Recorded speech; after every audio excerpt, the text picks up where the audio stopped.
Do you play any other heroes? Actually, yes, I play lots of other heroes, but some of my favorite heroes other than Widowmaker are Orisa, Mercy, Sombra, Tracer, Symmetra, and Zarya. What games do you play other than Overwatch? I don't have a lot of other games on my PS4, but some of the other games I have played for PS4 are Grand Theft Auto and The Last of Us, which both I really, really loved. How many hours do I have with Widowmaker? At the moment, Widowmaker is my most used hero out of all of them, and I have over 226 hours, I believe, the last time I checked. So yeah, I put too much time into her. What do I do to warm up with Widow? I usually just, if I'm playing quick play or something, I won't warm up. I'll just hop in and hope my aim is good enough to play her. But if I know I'm gonna be doing comp with her, I'll usually take her to the training gallery or the practice range and practice headshots and long range shots and flick shots for fast moving targets. But like I said, if I'm doing quick play or something, I don't really care enough. Will you ever post other games on your channel? Maybe one day when I stray away from Overwatch. I'd like to post other content, but right now I'm known as a Widowmaker main, so I'm satisfied with Overwatch for now. What are my favorite Widowmaker skins? I like most of her skins. There's not any that I absolutely hate. I think lore-wise, I really like her Odette and Odile skins because it tells us a lot about her personality and who she was before she became Widowmaker. And I think one of just the skins I like just because of the way it looks has to be her Talon skin because I don't know, I just like the way the skin looks. I don't know why. It's just a nice looking skin on her. Do I have days where my Widowmaker gameplay is bad? Yes.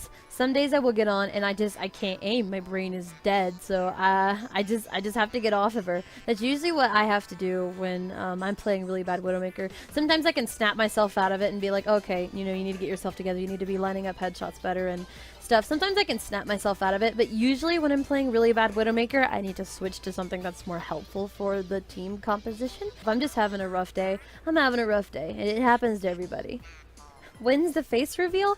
I actually have shared a photo of myself on my Discord before, which you should really check out. But I have shared photos of myself on my Discord before, not a lot, but I don't think I'll ever like do a formal face reveal here on YouTube because I don't feel like attractive enough to really do a whole video on it and show what I look like and stuff. So I don't know if I'll ever make that a thing. How good am I at supports? Well, considering I have over 200 hours of Mercy in just Mercy alone, I'd hope I'm pretty decent. Support's actually one of my favorite roles to play, so I would hope I'm decent at supports. Am I a fan of Overwatch League? To be honest, not really. I mean, it's impressive what those guys can do, and it is actually entertaining to see how these pro teams go in and make pushes and fight on maps that are that people like me and Diamond and Plat struggle with. So it's really interesting to see that. But honestly, am I like a loyal fan, or do I have favorite teams? No, I don't. I could honestly care less. Who are some of my favorite other Widowmakers? Well, on PC, I watch a lot of Kefri. Not that I'm a big fan of him or anything, but I really do enjoy his videos, and I watch his stuff when I want to be inspired to play more Widowmaker and play better Widowmaker. But I think one of my favorite console Widowmakers has to be BambiQ. If you've never seen her, she's so precious and pure. Not to mention, she's one of the funniest people I've ever seen, so definitely go check her content out. She's one of the reasons why I have a YouTube channel. She inspired me to make my own Widowmaker content and kind of do my own stuff, so she's kind of the reason why I'm here today. So yeah, BambiQ's awesome. Go definitely check her out. How old are you? Well, I just turned 21 back in March, so I'm hecka old. I do still play competitive, not a lot anymore because I'm busy with a lot of other stuff. Plus, I just gotta be in a mood to do comp, and some days I just don't want to deal with it. But I do still play comp, and I don't really have a favorite comp season that I've played in so far. I think some of my favorite comp seasons, though, however, have to be these last few seasons I've been in, because I've been at my highest rank I've ever been in comp, which is Diamond, like, low Diamond, kind of. But I'm happy I got there. Have I ever tried Overwatch on PC before? Yes, I have. I actually have Overwatch on my own account, like Overwatch account for PC, but I can't really play on it because the computer I have at the moment is really old and really crap. Like, I have to drop the frame rate and the graphics so much just to run it, just to see what I'm doing. That's how bad my computer is. But I would like to do Overwatch on PC, but unfortunately for now, until I get a better computer, I'm a console player, which I'm okay with. Have I ever played other first-person shooter games competitively?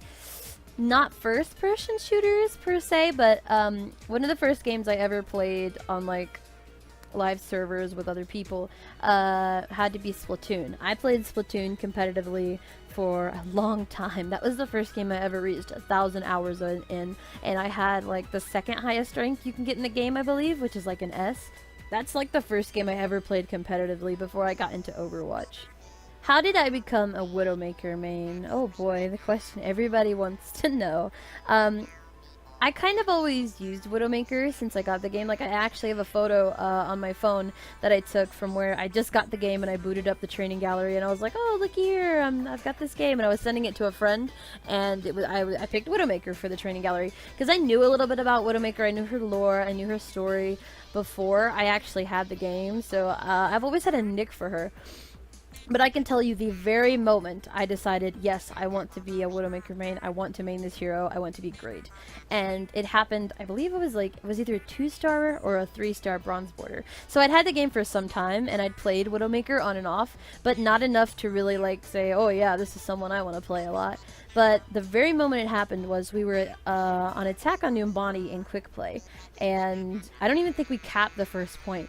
But I played Widowmaker, and I got to play the game with her, and I was surprised. I was like, what the heck did I do? So I watched, and literally all the play of the game it was just me headshotting an enemy Widowmaker who was standing still, and then getting like a really cheeky surprise headshot on a soldier. And I was like, oh my god, that was the coolest thing I'd ever done in my life up until that point in Overwatch. I was so proud of myself. I mean, I took a video of it, and this was before I realized I could record videos on my PS4, so I like recorded it off my phone and sent it to my friend, and I was like, look what I did, I'm so cool, aren't I?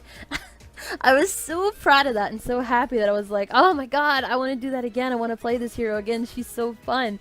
And that was the beginning of my journey as a Widowmaker main. That moment was I guess was the straw that broke the camel's back, and I decided that yes, this hero was for me. Yes, this hero, I love her and I want to become better with her and I want to learn more about her. So yeah, my love for Widowmaker just came from a really lucky game with her. That's about all. Widowmaker tips I could give? Well, I think one Widowmaker tip I would give for people who are trying to learn her is to practice her a lot, like get a feel of where head hitboxes are and, you know, how big a hero's hitbox is, because it took me forever to learn where Reinhardt's head hitbox was and how to hit Anna's, because I don't know, her cape or like her hood and her cape make her feel so much bigger than she actually is. And then I think another tip I'd give people, and this is just in general, you can use this for any hero. One tip I would give is don't get discouraged so easily. Widowmaker is a really hard character to learn, and it's so easy to swap off her when you're getting frustrated or when that Winston's diving you and so on and so forth. It's so easy to swap off, but if I could give one big tip for anybody, for any hero, it would be that. Don't get discouraged so easily. Keep practicing with them. That's the only way you'll ever improve, is if you practice them. And do your best. That's all you could ask for a person, is do your best. Do I make my own thumbnails? Yes, I do. What art program do I use? I just use a free version of Paint Tool Side to make everything from my thumbnails to just goofy little doodles. Where did I get the name Skewered Smiles from? Well, I kind of just put it together out of the blue. I wanted something catchy, something that people would recognize when they saw it, and something kind of simple but still unique. I actually just got the term skewered out of a thesaurus online. I was just looking up random words and I ran into skewered and I'm like, Skewered Smiles sounds pretty cool, and ta-da! Right, so this video did not take 2 months to make. I am so sorry about that. What initially happened was I had a lot of technical difficulties making this. What first happened was I lost the original audio files for the video. Like, I deleted all my voiceovers for everything, so I had to go back and re-record those, and I was already really mad about it. But then, about a month and a half ago almost now, I had to initialize my PS4 because nothing was updating on the system. The files for my system were corrupted, so I had to initialize it. So basically what I had to do was I had to reset my system back to its factory settings like I just got it out of the box, and I was so pissed about that. Any footage I've had on there since last September is gone. It's been deleted. So that's a lot of footage I had, a lot of footage I wanted to use for future videos, and it's just gone. So I was really mad about that as well, but I got over it and I decided to finish the video, and honestly, it's no one's fault but my own. It's my own irresponsibility and procrastination why I didn't get done. So, like I said, my apologies for that. And I do want to thank everyone for sticking around and being patient for it, because, you know, I don't deserve that. And like I said, it's my irresponsibility why I didn't get done. So thank you guys for watching so much. Again, my sincerest apologies. I promise I'll try and get videos out faster. I'm trying to get down a better routine for making them, but like I said, I don't always have time to make them, and not only that, I don't do YouTube for a living, I do it as a hobby, so YouTube's not the first thing I think about when I get up in the morning. But again, thank you guys for watching, I love you guys as always, and I look forward to seeing you guys in the future.